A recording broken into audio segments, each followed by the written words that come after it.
Salut toi, il y a un truc dans ma vie qui fait qu'en automne j'ai super envie de faire beaucoup d'activités manuelles. Et l'an dernier, c'est l'époque à laquelle j'ai publié énormément de vidéos pour faire ces cosmétiques solides soi-même.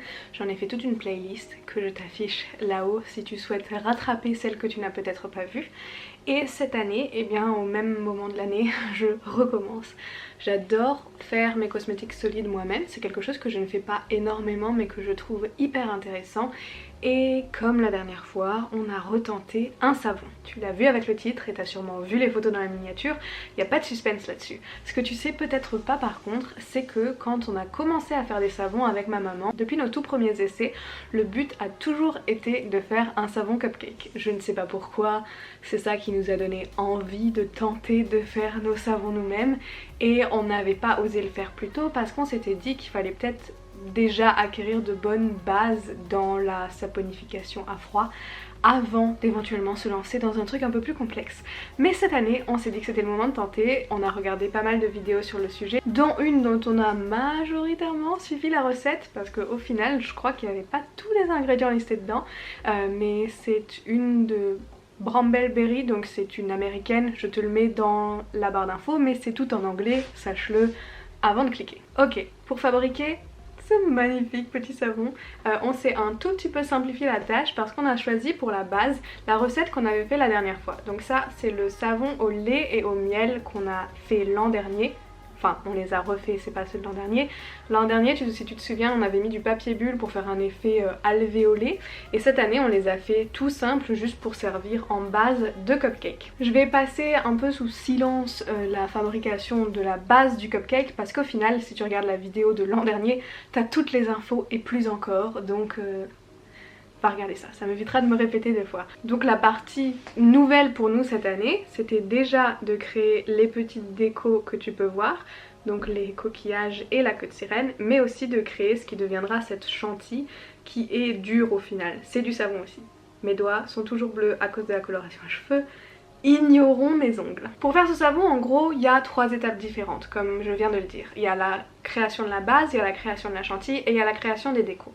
Pour les décos, c'est assez facile. On a pris une base en melt and pour, donc nous on a pris une base blanche qu'on a trouvée chez Aromazone. Ça existe aussi en transparent. Il te suffit de la faire fondre, d'ajouter les colorants que tu veux et de la mettre dans tes moules. Je vais essayer de retrouver le lien de tous les moules qu'on a utilisés et de te les mettre dans la barre d'infos. Mais honnêtement, ça fait un moment que je les ai et du coup je suis pas 100% sûre de les retrouver. Ça c'est l'étape 1, tout facile, tu fais fondre du savon, tu le fous dans un moule, le jour d'après tu le démoules, c'est parfait. L'étape numéro 2, c'est de préparer les ingrédients pour la chantilly. Parce que la saponification ou le procédé pour faire les bases des savons, si tu t'en souviens de l'an dernier, demandait un mélange d'huile et un mélange d'eau avec de la soude que tu viens mélanger à une certaine température ensemble. En fait, il faut qu'il soit à plus ou moins 45 degrés. Alors que pour la création de la chantilly, tu vas mélanger ces deux trucs quand ils sont complètement froids. Donc le jour 1 de tout ce processus, tu viens peser toutes tes huiles pour la chantilly et tu viens peser ta soude et ton eau pour la chantilly. Tu fais ton petit mélange dans 2 bocaux séparés et tu laisses ça, nous on l'a laissé à la cave pour la nuit. Là est venu notre premier souci, sauf qu'on s'en était pas rendu compte tout de suite, c'est que la soude qu'on a utilisée, c'était pas la bonne. Nous, on a utilisé des cristaux de soude alors qu'il faut utiliser de la soude caustique. On s'en est rendu compte le jour d'après et du coup on a recommencé le truc. Mais c'est peut-être plus facile si je laisse Vanessa du passé raconter ça. Et aujourd'hui, on voulait faire les savons et l'assemblage final. Sauf qu'on a commencé à faire la recette, on a pesé nos huiles, on a mélangé nos huiles, jusque là pas de problème. On a pesé notre soude, on a mélangé notre soude, et là, on s'est dit il y a quelque chose qui va pas. La soude ne se dissout pas. Dans la recette d'hier déjà, donc c'est juste du mélange soude et eau, et hier déjà notre soude s'est pas mélangée. Et on s'est dit que c'était bizarre, mais peut-être qu'on se souvenait pas, et que de toute façon comme on doit la laisser toute la nuit, si ça se trouve elle sera dissoute d'ici demain. Et aujourd'hui en faisant le mélange on s'est rendu compte que non, nos cristaux ne se mélangent absolument pas à l'eau, il doit y avoir un problème. Et avant d'aller plus loin dans la recette, on a décidé de tout stopper et de faire des recherches internet, et on s'est rendu compte que j'ai merdé parce que j'ai acheté des cristaux de soude au lieu d'acheter de la soude caustique. Mais moi je croyais que c'était des cristaux de soude caustique. Ok, donc je savais pas qu'il y avait autant de différences et on est très contente de s'en être rendu compte. Ma mère direct quand elle a mélangé, elle a tout de suite dit il y a quelque chose qui va pas. Moi la dernière fois c'est pas moi qui avais mélangé, moi je filme et je me suis dit ok bon je sais pas, on va vérifier sur internet et tout. on aurait gâché absolument toutes les huiles qu'on avait utilisées, on aurait gâché tous les savons si on avait continué en se disant bah tant pis on a fait comme la recette donc ça doit être bon. Ce qui nous fait un peu prendre du retard sur notre programme puisqu'on comptait finir aujourd'hui et finalement on va pas du tout finir aujourd'hui puisque demain il va falloir que je parte à la recherche de la soude caustique. C'est peut-être pas super intéressant pour toi mais j'avais envie de le dire tout simplement parce que moi je me rendais pas compte qu'il y avait tellement de produits différents qu'on pouvait acheter en supermarché et que si tu veux essayer, sache qu'il est très important d'acheter de la soude caustique et pas des cristaux de soude. Jour 3 dans cette affaire infini que sont ces savons, un update sur la soude caustique. Si tu cherches de la soude caustique et que tu veux l'acheter en grande surface, sache que au contraire du bicarbonate de soude et des cristaux de soude qui sont tous rangés ensemble dans les produits ménagers, là où c'est logique, la soude caustique, elle, est toute seule au rayon bricolage, ou du moins c'était le cas chez moi. Alors il y a au moins 3 endroits où tu peux trouver des cristaux de soude dans le magasin, il n'y a qu'un endroit où tu peux trouver de la soude caustique et c'est à côté du White Spirit. Et apparemment les employés le savaient pas non plus. Bref, après une demi-heure de recherche, j'ai le truc. Donc je vais refaire le premier mélange, donc celui pour le frosting. Et on reprendra le cours normal de cette vidéo quand on s'installera pour faire les savons. Une fois qu'on avait réglé ce problème qui a failli nous gâcher tout notre savon, on était prêt pour repartir sur de bonnes bases. Jour 3, tentative 2, on réessaye de faire nos bases de savon. Et après avoir fait les décos, l'étape suivante c'est de faire les bases. Alors oui, j'ai filmé vite fait un peu ce qu'on a fait, mais comme dit, je donnerai pas énormément d'explications tout simplement parce que les explications complètes existent déjà dans une autre vidéo. Ce que je vais essayer de détailler un peu plus par contre, c'est quand il est enfin temps de faire la chantilly. Donc les huiles qui sont presque dures d'avoir, qui sont dures d'ailleurs, qui sont pas seulement presque dures, qui sont complètement solides, d'avoir passé la nuit à la cave ou dans ton frigo, tu vas venir les battre avec ton mixeur jusqu'à obtenir un espèce de beurre. Mais surtout il faut que ce soit homogène et que tous les grumeaux soient bien mélangés. Alors je conseillerais aussi de prendre un mixeur qui va bien parce que le nôtre il a un peu rendu l'âme pendant ce procédé. Enfin je crois qu'il s'en est remis depuis mais il a pas du tout aimé devoir mélanger quelque chose d'aussi dur. Une fois que la consistance désirée est obtenue, tu vas doucement et progressivement surtout mélanger ta soude en faisant très attention aux éclaboussures. J'en ai parlé la dernière fois mais je pense que je vais le redire aujourd'hui, la soude c'est quelque chose de super dangereux, ça se manipule avec des gants, ça se manipule avec des lunettes, ça se manipule pas en short et en t-shirt, enfin il y a des précautions à prendre et il est super important de les prendre parce que sérieusement une brûlure à la soude c'est pas quelque chose avec quoi on a envie de rigoler. Une fois que toute la soude est mélangée avec toutes les huiles, on continue à battre un peu et puis on ajoute nos huiles pour la fragrance, donc nos huiles parfumées. Et là en fait je n'ai pas vraiment trouvé d'indication sur la quantité à ajouter dans la vidéo de Brambleberry et c'est pour ça que notre consistance à nous, elle n'était pas tout à fait comme sa consistance à elle. Alors que sa chantilly à elle a l'air plutôt liquide, la nôtre elle avait vraiment une consistance de chantilly, donc on était persuadé d'avoir fait mieux qu'elle. Ou du moins on était persuadé d'avoir vraiment une consistance absolument parfaite et c'était pas le cas.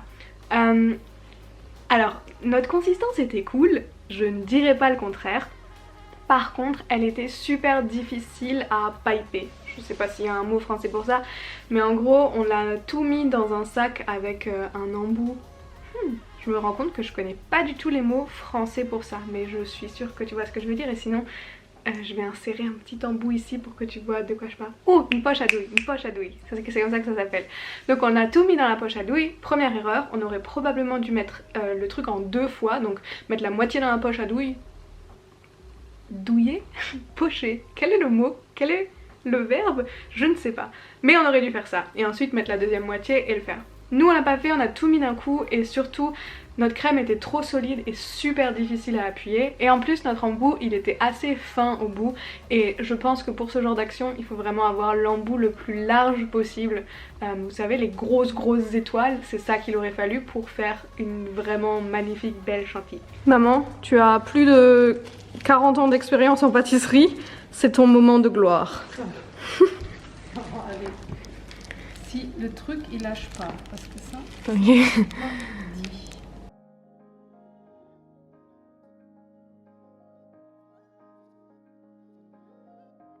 Bon après je suis pas du tout déçue et honnêtement pour une première fois, regarde-moi cette petite perfection.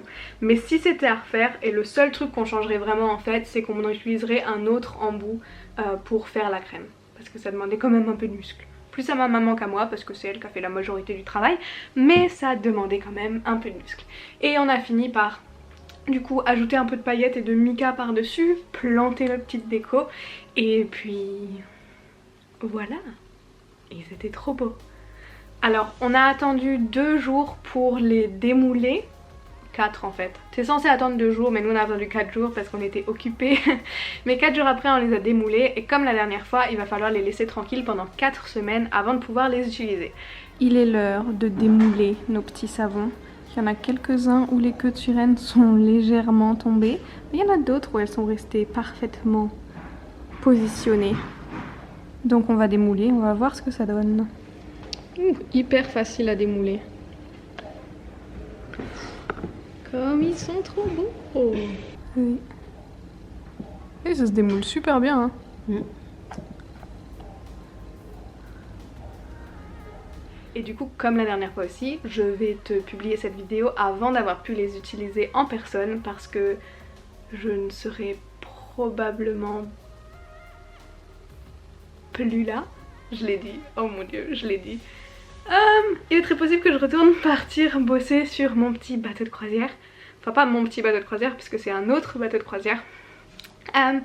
Et bref, je ne serai pas là quand il sera l'heure de les tester, mais j'en prendrai un avec moi sur le bateau parce qu'ils sont trop beaux et que j'ai grave envie de me laver avec. Donc voilà, à l'écran je te montre un peu nos petits chouchous, nos petits préférés pour que tu puisses voir aussi qu'ils sont tous un peu différents. Genre c'est pas un modèle unique, c'est déclinable comme tu veux, mais moi je les trouve quand même vraiment pas mal chouettes et je dois dire que je suis super contente et c'est quelque chose que j'ai très hâte de refaire dans le futur, dans d'autres couleurs, avec d'autres décos.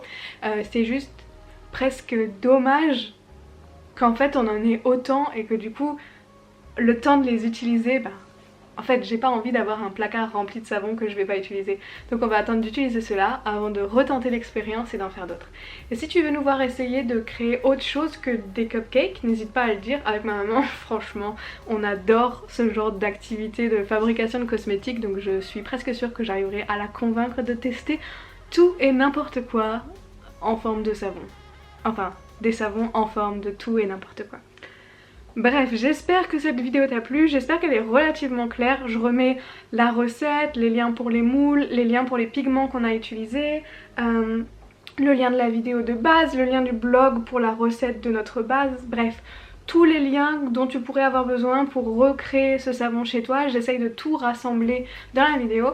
Encore une fois, je ne suis pas une professionnelle de la réalisation de savon, donc va plutôt te renseigner sur les sources que je mets en bas et qui te donneront beaucoup plus d'informations et des informations beaucoup plus claires très probablement que ce que je viens de te raconter. Si tu veux voir d'autres vidéos du style, n'hésite pas à regarder celles qui s'affichent autour de moi à l'écran ou comme dit de regarder toute la playlist de cosmétiques solides parce que c'est des vidéos que j'adore créer. Dans tous les cas, on arrivera bien à se retrouver quelque part sur internet, j'ai absolument aucun doute là-dessus. Alors je te fais de gros bisous et je te dis à très vite. Bye!